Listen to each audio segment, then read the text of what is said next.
So the Romans ruled the world, destroyed themselves. Now here's the big part. The Roman Empire did not fall by invasion. It fell by disintegration. Disintegration means it fell apart, like a piece of cake that just broke up in little pieces. That's how the Roman Empire fell apart. Well, you just broke up. And what happened was everybody scrambled for power. And the result was many little kingdoms. Instead of one kingdom, many little kingdoms. Let me give you some of their names.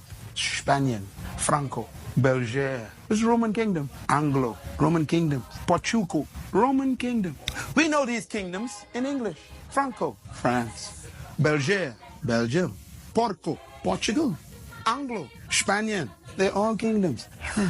They are all Romans. They are all Romans.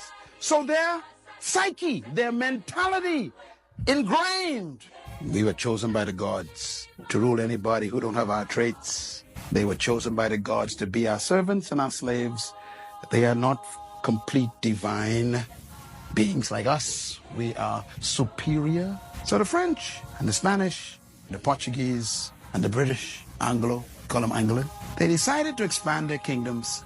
So they came to Africa, the Caribbean, and we call it colonization. Colonization is the expansion of Greek leadership philosophy. So going to Africa and bringing slaves over as merchandise was easy. Why? Big nose, big lip, dark skin, beezy head, black eyes. I found 1 million servants, they say. So they come to the West, they establish their plantations, whether it is Carolina or Florida or Louisiana or the Bahamas or Jamaica or Barbados or St. Kitts or St. Thomas or St. Lucia or Guyana or Mexico. They had their plantations and they couldn't use the people they met here because they killed them out with disease. And so they went and found some divine slaves chosen by the gods to work the ground.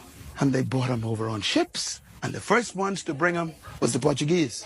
The Portuguese told the British, we found some people to work the farms. And the British said, where you got them from? They follow us. And they went to the west coast of Africa. And then the French found out. The French said, oh, let's go get some too. And then the Spanish says, oh, let's get some too. And everybody started dashing for divine slaves. Remember, divine means you were chosen by the gods. It's not racism. It's leadership philosophy. That is in the psyche of the system. Oh, I am here. You are here. Some of you of my pigmentation and millions of us here in the region because of a leadership philosophy. That's how important leadership is. If the blind lead the blind. We were being led. And they convinced you. Matter of fact, if you read the writings of the oppressor, they wrote things like this. They read the Bible on you. They said, now you must be good slaves. And they gave us Jesus. You wonder why, the black Muslims and people like that rose up? Because they even used Jesus as part of manipulation. Jesus said you must be nice slaves. Then you'll go to heaven. If you go to heaven, you'll get robe and shoes. You can't get them now because we ain't giving you none. But, you get them and you get heaven. So now so the slave in the farm starts singing, I got a shoe. Massa, you got a shoe. All of God's children got a shoe. But I ain't gonna get mine until I go to heaven. I'll walk all over. See, in other words, you get yours now, Massa. I can get mine when I go to heaven. All of that is brainwashing. Those songs that we used to glory and call Negro spiritual, you need to read the words of those songs. They are strong songs of conversion for your mind to make sure you never rise above. I used to sing them, so don't look at me funny. I was born in a little town called Baintown. That was a village of slaves. I'm trying to show you where leadership problems come from. So for 394 years, they ruled these islands, and they made all of us believe you were born to clean my house. You were created to plant my corn. You were sent by God to wash my clothes and cook for my children. And so there we were stuck in the back room. Oh, by the way, you ain't got no charisma, so you must be seen and not heard. You see, that's part of the system. So you're supposed to work, but no one's supposed to see you. And so the little slave walk around the house cooking, and they ain't supposed to be around when master got friends. See, the whole thing, psychological. That's why some of y'all are timid. You're so timid today, and you think you're cool. Timidity was taught. That is why when a man of my pigmentation speaks up, it makes them nervous, because you ain't behaving. Some of y'all wonder why they thought Martin Luther King was a problem. Because he was a black man talking loud. You ain't supposed to talk loud. Stay in your southern church, house church with a stained glass window and shout by yourself. Don't come out here telling us we're wrong.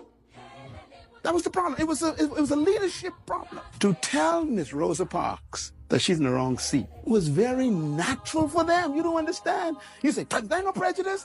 This is the conditioning of the culture. You ain't supposed to sit here.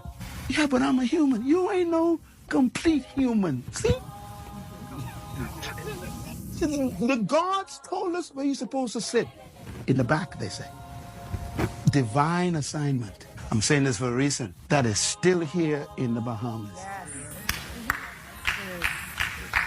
No matter how much school you go to, no matter how many degrees you get, no matter how much you think you know, when you come back, they tell you, you're just a smart slave. It's a leadership mentality. So now you know why Miles Monroe is angry. You see why I hate oppression? Because I got the truth. I love it. I love everybody. I like everybody, you know. I like everybody.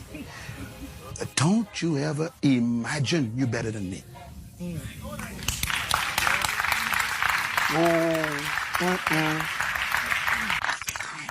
You think you're better? I draw a line. Cross that. That's the bend down talk. You don't know about that. And if I draw a line,